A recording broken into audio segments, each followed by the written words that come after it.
I can't do it.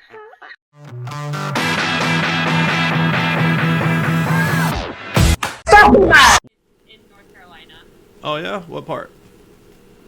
I believe it's.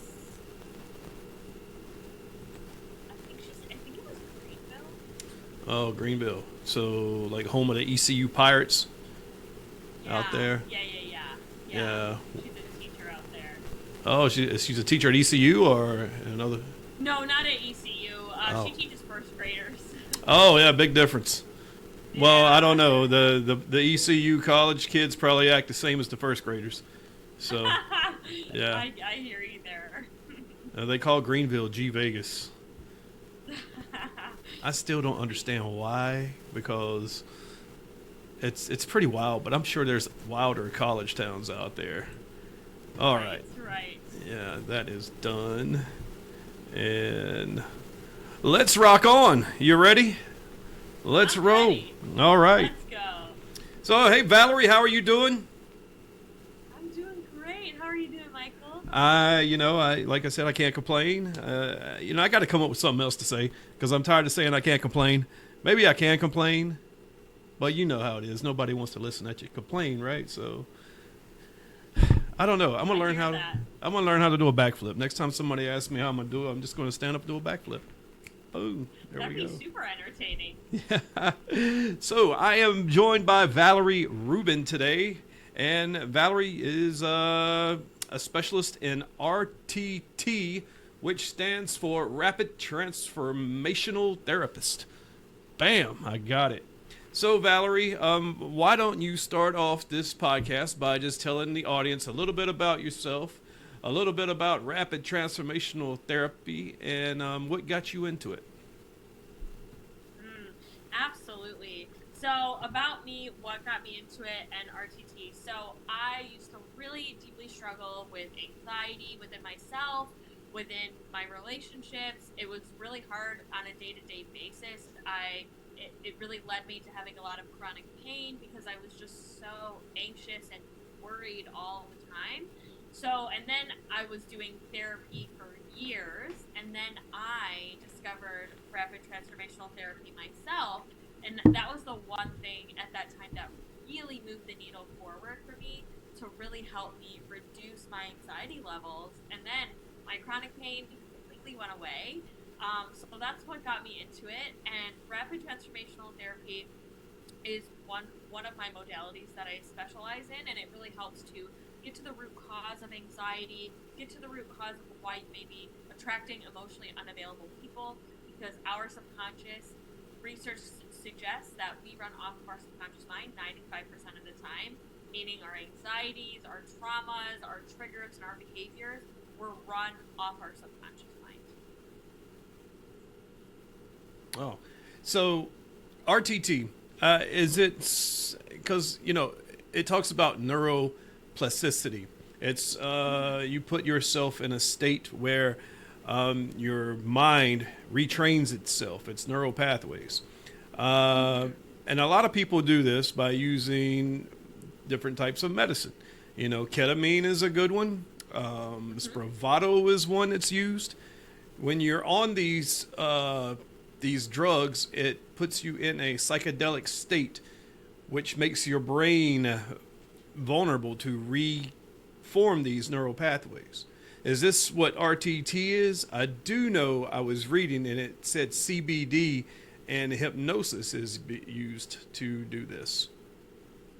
Yes, so CBT, that can be a small part of it, but basically it really helps you, RTT helps you in the same way that drugs put you in a psychedelic state, because your brain is in something called a theta brainwave state. Hypnosis puts you in that same familiar state, but with hypnosis you are able to come out of it much easier than, if you're doing ketamine, for example.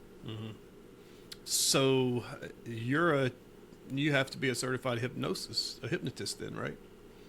Yes. Okay. And I also do, I do somatic IFS, which is somatic parts work, as well as brain spotting. Okay, so hypnotism. I was talking about this the other day with somebody because I know a guy who's a hypnotist, and I was really, really skeptical about being put under. I've never been put under, but Okay. I have seen people put under, and these are people that said, "Oh, you can't do it to me," and I know they're not faking it, and yeah, I've like seen different things happen where you tell a person while they're under that if I snap my fingers, you turn your light switch off. No, you go to sleep.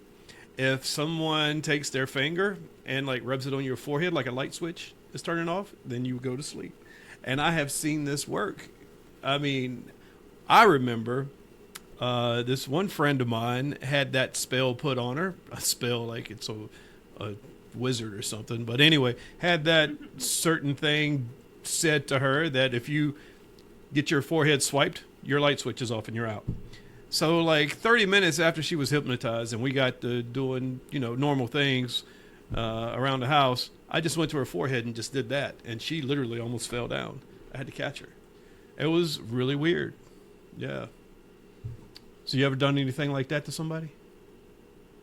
No, I do it more in a clinical way. So that sounds like it could have been like a stage hypnosis.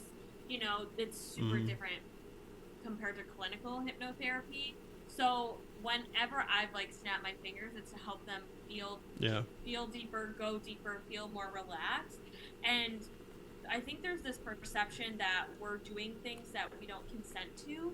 With clinical hypnotherapy, I will never have you do anything that your mind won't ever allow you to do anything that morally you don't align with.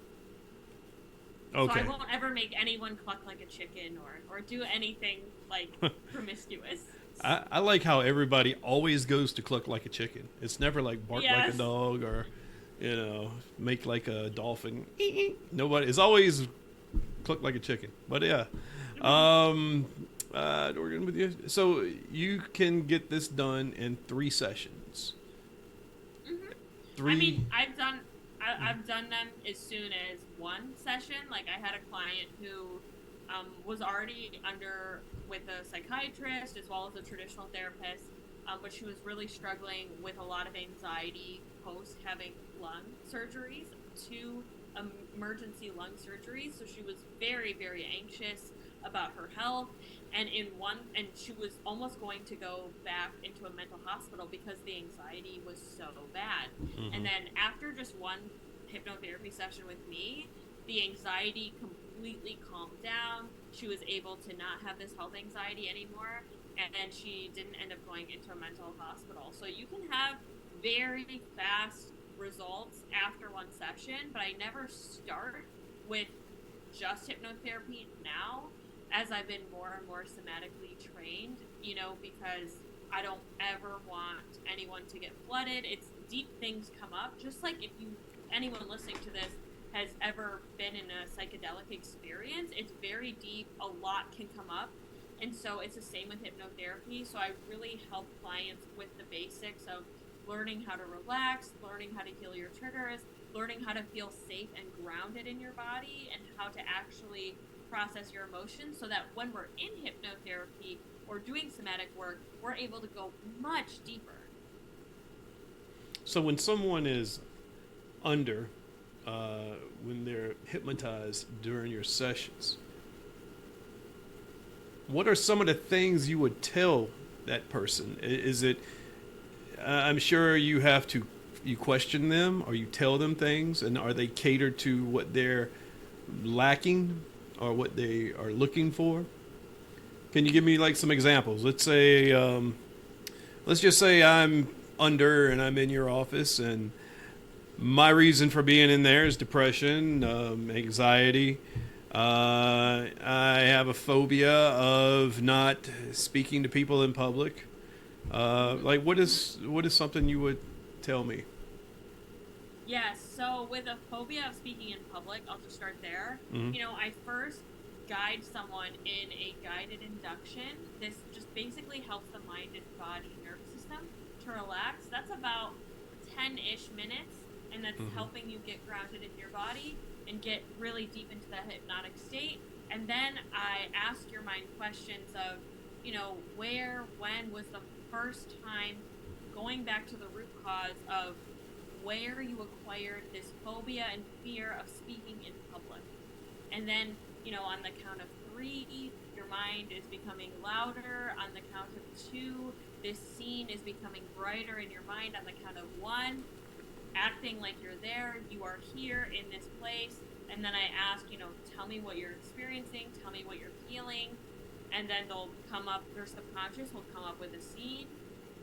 Typically with a phobia of speaking in public, a fear of public speaking, it's a fear of being seen. A lot of people have this fear of being seen because maybe they cried and their parent hit them or their parent punished them. So now they have a phobia and fear of being seen.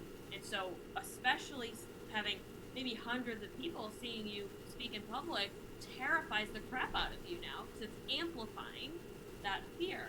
And I asked them, what beliefs did you make about yourself when you were 6, when you were 12, whenever the scene happened? And then I asked, when you're thinking of this scene, what are you noticing in your body? And then we process some of those emotions, and then we also do a lot of inner child work. So the brain doesn't know the difference between real and imaginary.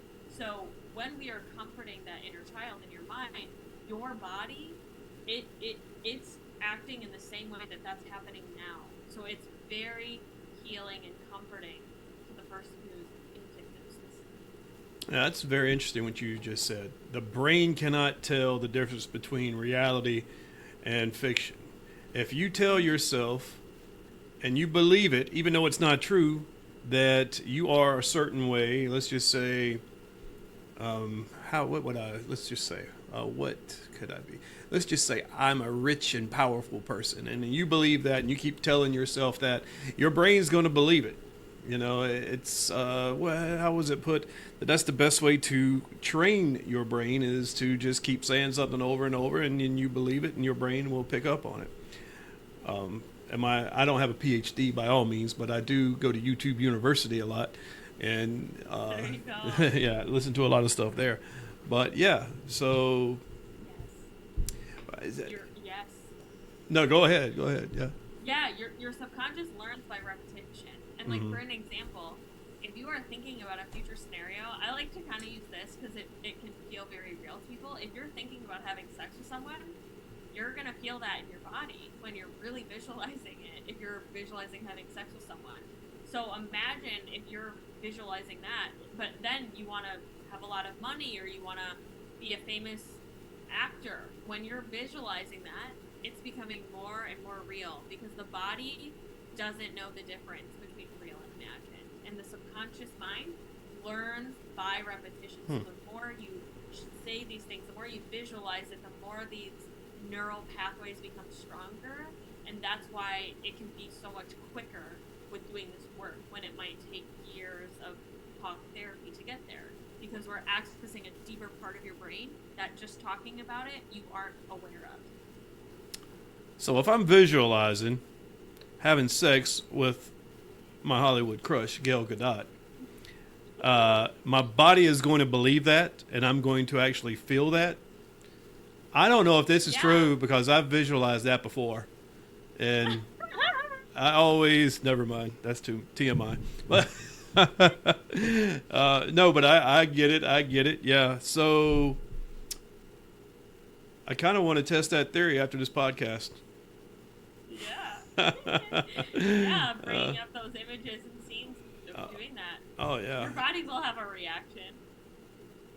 Well, yeah, of course. So how did you get introduced to this? Because there's other therapies out there you could have went with, but you found RTT. Why? How was it introduced to you? So for me, I actually literally found a RTT therapist on TikTok, which is so funny to say out loud. But in 2019, I found this RTT therapist on TikTok, and she specialized in anxiety. And I was really struggling with anxiety, and I was like, I've never heard of this before. And then I tried it, and it really moved the needle for me. So that's really how I got into it. And I also had my degrees in psychology, so I was just very open to any new forms of therapy that could help people and myself. I really started doing it for myself. Uh-huh. Oh, okay. Now, what we were just talking about, when you keep saying things and you believe things, and this happens to a lot of people, to get depressed. They are having negative thoughts all the time, and they're always belittling themselves. Like, I guess your body can't really tell the difference. Your mind can't tell the difference between self-deprecating humor and when you're being real about your negative feelings, right? So when you're self-deprecating yourself, your body still gets it as negative feedback or about yourself. Am I right? Or Absolutely, you're 100% right, because your subconscious mind doesn't have a filter. Whatever you say to it, even if it's self-deprecating or we're joking, the subconscious mind doesn't understand jokes. Whatever you're saying into your mind is what you're going to eventually believe. And this was very true for myself. Like, when I was in college, I used to joke around and say, like, I'm sick. Like, that's funny. I'm sick. Or when I was offended, I'm sick.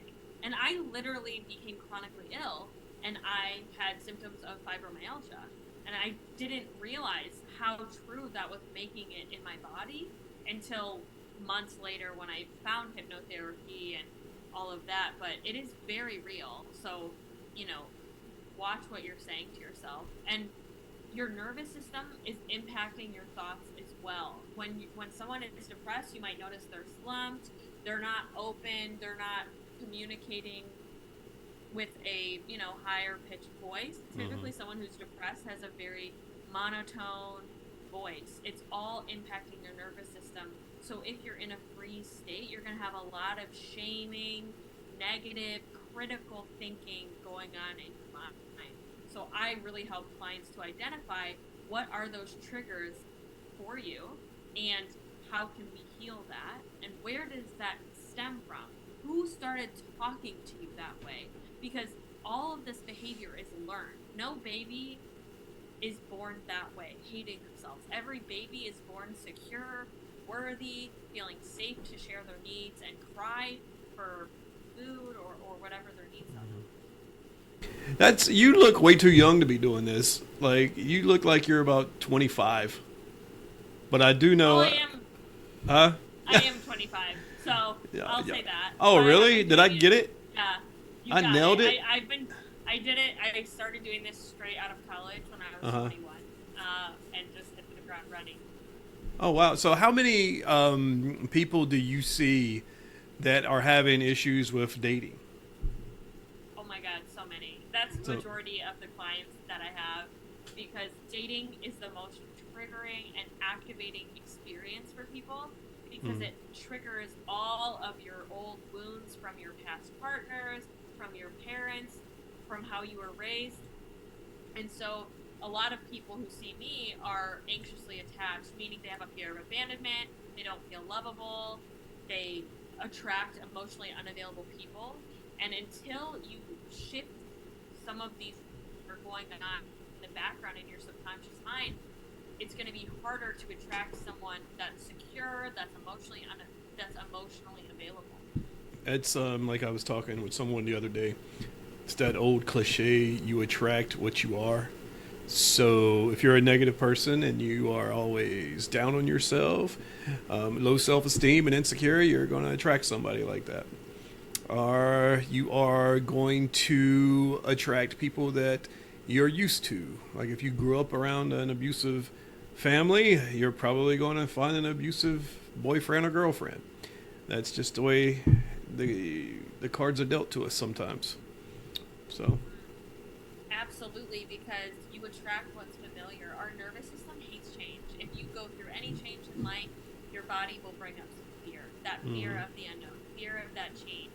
And it's the same. Even if it's with a healthy partner, a lot of the times also people who have help is people who experience anxiety in relationships because they've done so much work on themselves. They're used to having emotionally unavailable partners or caregivers. So now if they've met a healthy person, their body freaks out. They're like, this is so unfamiliar. A part of them feels really anxious and scared.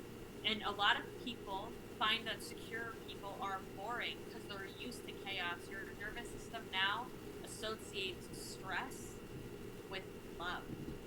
So that's really what I help clients do is rewire their nervous system, rewire what is familiar by changing your internal dialogue, by becoming secure to yourself. Because once you do that, the outside, you will feel really icky and not want emotionally unavailable people near you after you've done that type of internal work. Wow, secure people are boring, huh? I would have thought just the opposite. Seems like secure people would be more outgoing, more willing to put themselves out there and to joke around, but I guess insecure people most of the time are the ones that put on a facade, that lie about themselves. So yeah, okay, I can see it. I learn more Absolutely. I learn more and more on this podcast. Every person I talk to, you know, it's the best way to educate yourself, talking to other people.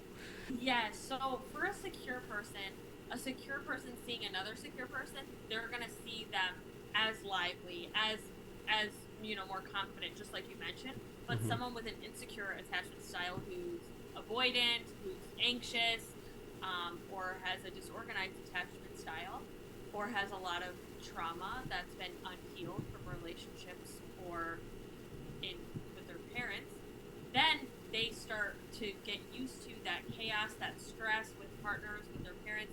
So now a secure person looks boring to them, to those people. I got you. People can feel boring. Gotcha. All right. Cool. Do you who do you work with the most? Males, females, older, your age? Yes, so I have a whole different range. So about 70% of my clients are women and 30% are men. I would say the majority of my clientele are between 20s and 40s, but then I do have some that are in their 50s as well. Why do you think it's women or majority of your clients? That's really hard to say because I feel like there's so much more stigma around men and their emotions, and so it can take some men a lot longer to reach out for help because there's so much stigma and they're not as connected to their body, because men are taught that emotions are weak, you can't show emotions, and there's so much stigma around men being weak. So I believe that also makes it's another obstacle for men to get help. I kind of think that stigma is for my generation. I think the newer generation, I think they love showing their emotions. Maybe a little too much. Not knocking your generation or anything. I'm just saying maybe a little bit. Well, I think maybe it started with the millennials, but not so much. Yeah. What's your generation called? Yeah, I'm a Gen Z. A Gen Z?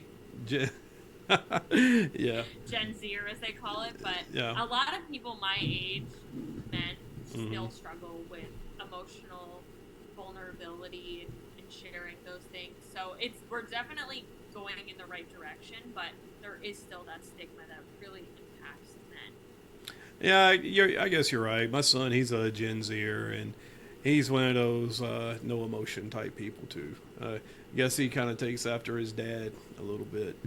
I don't know. I show my emotions. You cry at movies?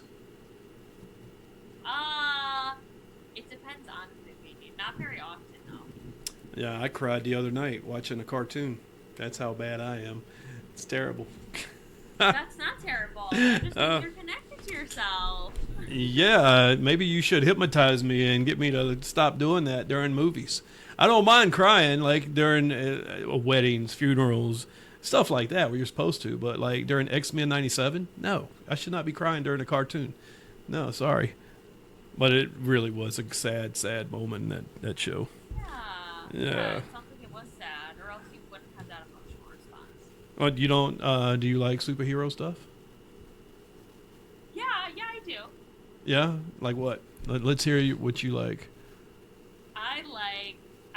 I guess they're not superheroes, but I like Superman. Well, anyone they are. Superman is a superhero. Yeah. He's Yeah. on the DC side, you got DC and you got Marvel.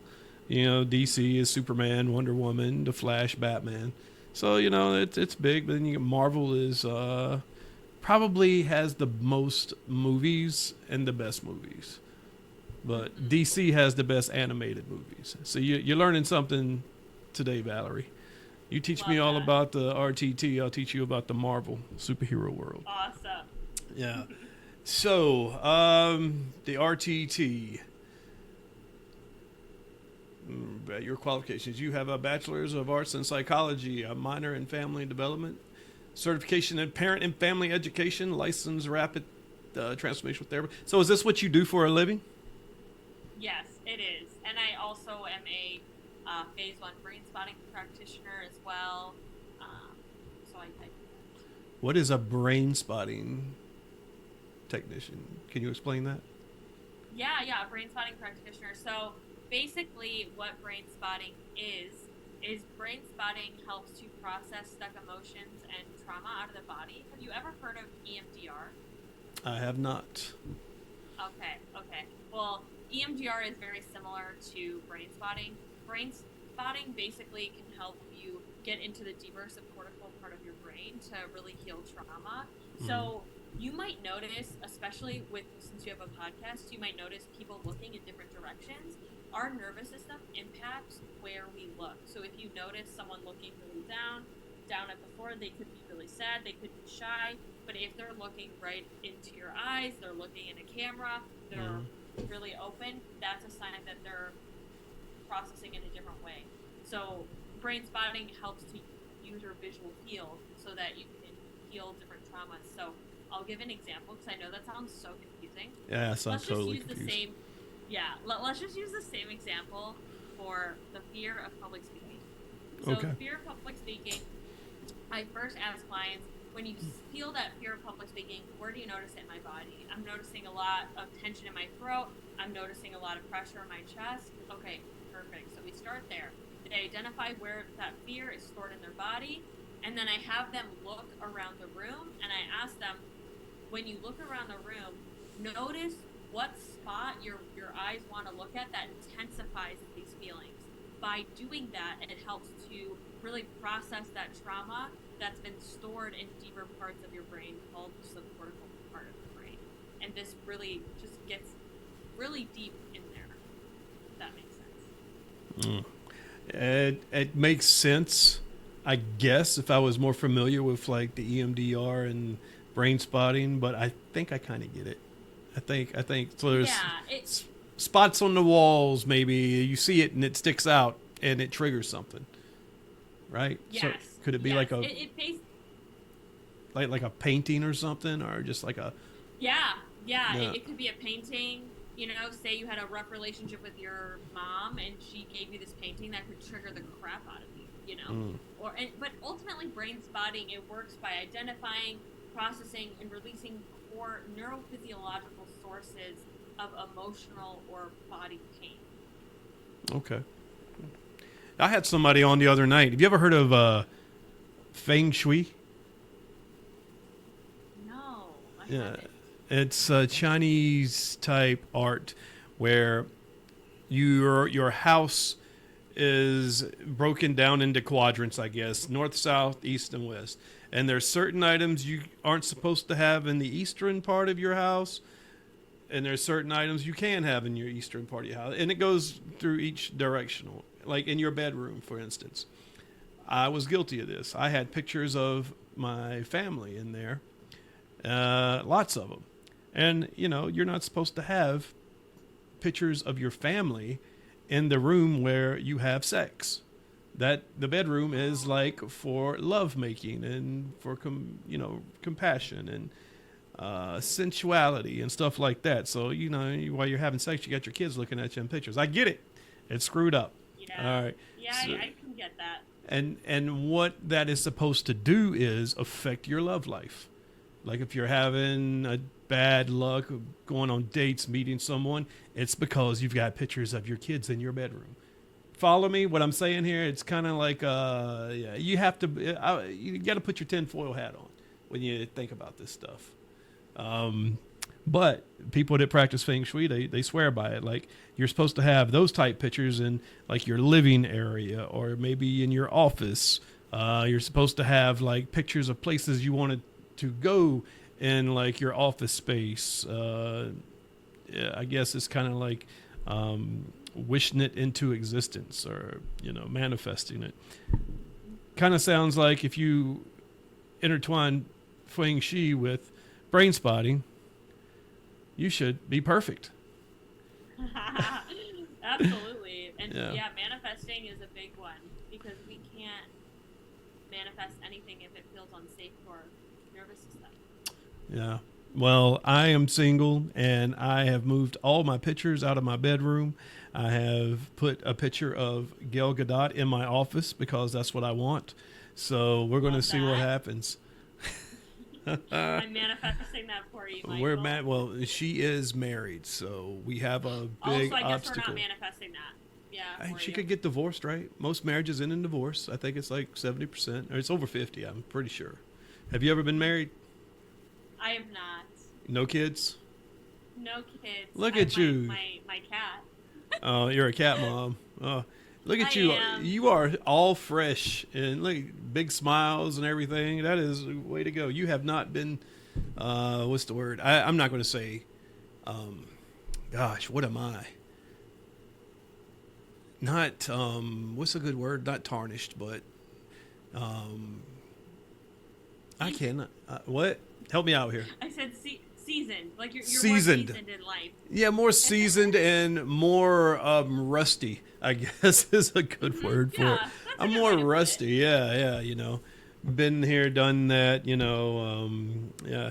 At 25, you're just starting life. Like your frontal lobe just stopped developing. I think your frontal lobe stops developing at 25. Hmm.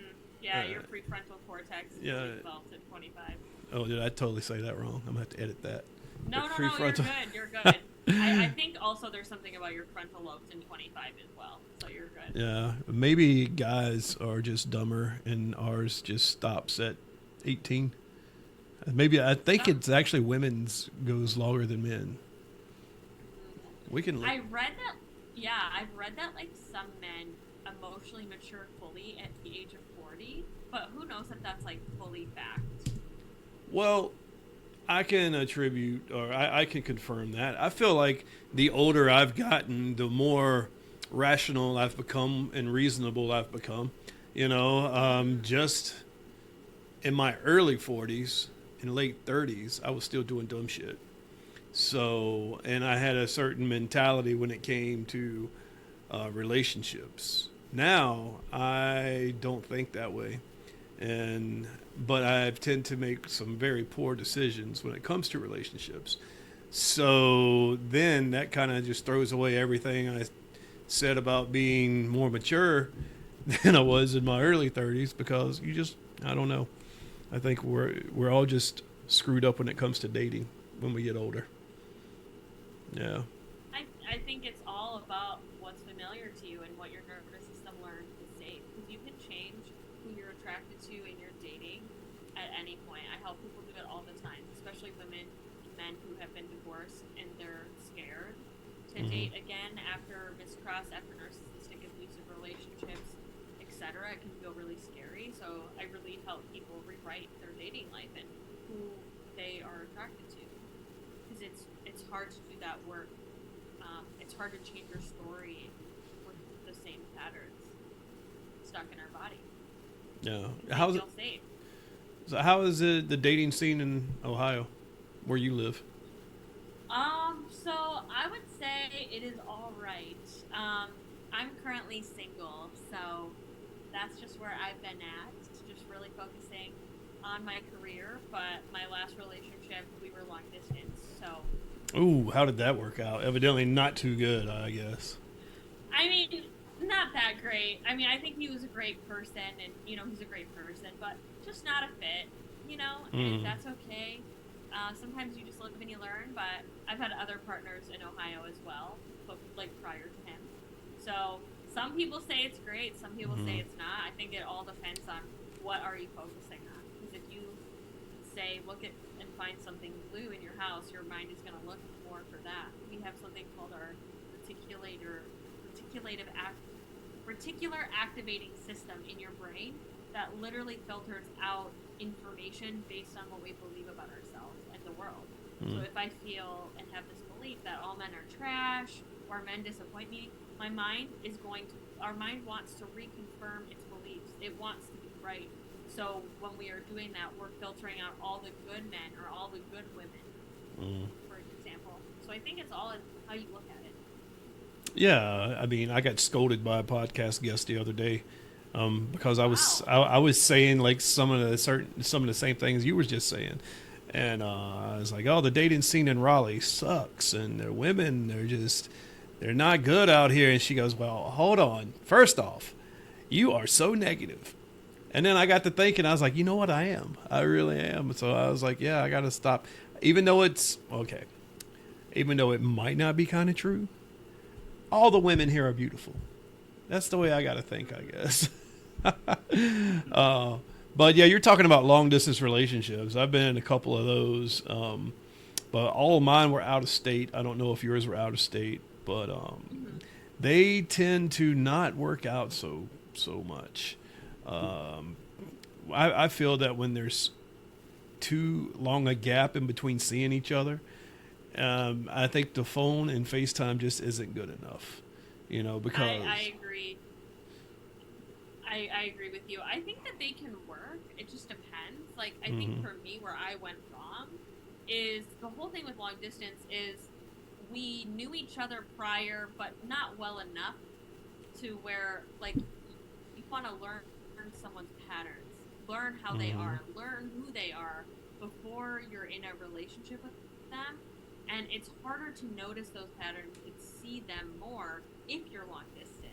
Because say you're only talking on the phone a few hours a week compared to you're with them for a few hours in person, it's very, very different.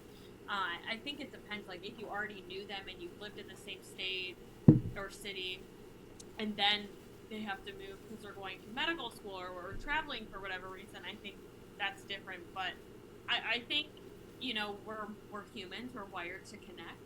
And, relationships, it can add a level of difficulty, and you want to be able to see as much of their patterns as possible before committing to them. So for me, unless I know the person beforehand, I'm not going to be doing another long distance relationship, but everyone is different. That's true. How did you meet him? So I met him because I went to a different country. A few years ago, I visited a different country, and I visited Greece, and my group met him, and he was in our group that we went in. So it was a very, very cool experience. And then we kind of lost touch, and then became friends for a few months, and then we kind of went into dating. But yeah, I mean, I think he's a great person, and some things just aren't meant to be, and that's okay. Oh, that's true. Do you put much faith in online dating apps? I have met 3 of my partners on dating apps, so I can't say it's all bad. I also, my best friend and her twin both found their fiancés on Bumble and Tinder. One of my other friends met her boyfriend on Tinder.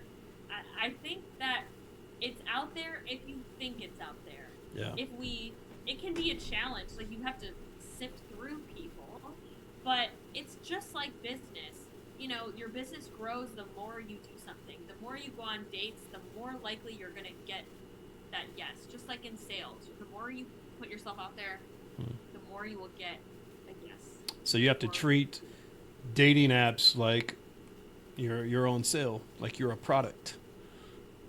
I mean, and you have to market yourself. Yeah. Yes. But you know what a lot of people are doing? They're doing the old bait and switch. They're putting out all these filtered pictures and these fake ages, and then when you go up and you meet them, they're like, "Oh, the bait and switch." Then you're like, "Okay, what happened to the girl I was talking to? Because she did not look like that." Yeah. So yeah, catfishing is a thing. It is a thing. That is a big thing. Catfishing. You have to be so careful out there. That has happened to me once, and that was not fun. The guy was posting pictures of himself on Bumble that was from 5 to 7 years ago. And then I asked him, hey, like, what's your Instagram? I'd love to follow you. He looked drastically different. And then we didn't end up going on a date. But thankfully, like, I wasn't fully catfish. Oh man, I have a horror story. So Oh. yeah, I met it. This I don't even remember what she looks like. I just remember what she wore to our date. And Oh. yeah, this was an online dating date. We met at my favorite bar. At the time, it's called the Flying Burrito. Great drinks, great tacos, and we're sitting at the bar. And 5 minutes into it, I could tell this wasn't going anywhere. You can just tell. You just know. And I tried to, like, because ESPN was on, right, at the bar. And I was like, you like sports? And she goes, no, I don't really like sports. So I'm like, okay, oh, this is going to be great. Because that's all that's on TV right now. And I was like, so what do you like to watch? And she's like, the Golden Girls. And I'm like, oh, okay. Yeah, that's my ex-wife used to love the Golden Girls. And she was also wearing, like, I'm not knocking your sweater or nothing. I think it's great. You know, you're not on a date. You're doing a podcast, so you can wear a sweater. But she was wearing, like, this button-up granny sweater. She had her hair, it was, like, permed, like a perm. You know, do people even get perms anymore? I don't know if people get perms, but it was all permed up. And she had on these glasses that were like 2 inches thick. Like you could look at the sky at night and you could see the craters on the moon with them. That's how thick they were. I mean, and that was probably my worst catfish ever. Yeah. So she looked different online and very different in person. It was like she did it on purpose almost. Like it was almost like she dressed up for Halloween on our date. It was kind of crazy. Wow, that's not a fun experience. Yeah, it wasn't, but the tacos were good. That's all that matters. That's what matters, right? That is all that matters, Valerie. Hey, so before I let you go, you want to tell everybody how they can get in touch with you in case they are interested in RTT? They want to get hypnotized? Yes, I would love that, Michael. So my Instagram is at Heal with Val, so it's just HealWithVal, Heal with Val. Or you can go on my website at valrubin.com. I have currently a 12-week one-on-one anxious to secure healing program that really helps you to regulate your nervous system, reduce anxiety, and really attract the partner of your dreams and go from anxiously attached to securely attached so that you can have that healthy relationship. Oh, you also have a podcast too, don't you? I do. My Damn. podcast is called The Anxiety Recovery Podcast by Valerie Rubin. Check it out. I have awesome guests every week. Awesome. And you also have on your website, like you've been on other podcasts, like you're on mine right now. So you also have links to other shows up there that you've been on that people can check out. Yes, absolutely. I'd love for people to check it out. Well, Valerie, thank you for being on. Take care of yourself. And, you know, maybe one day I will hit you up and get hypnotized. As long as you don't, nothing more. As long as you don't make me act like a chicken. I act like anything else, but not a chicken. All right. Well, look, thanks again. And everybody, we'll see you next time. Bye.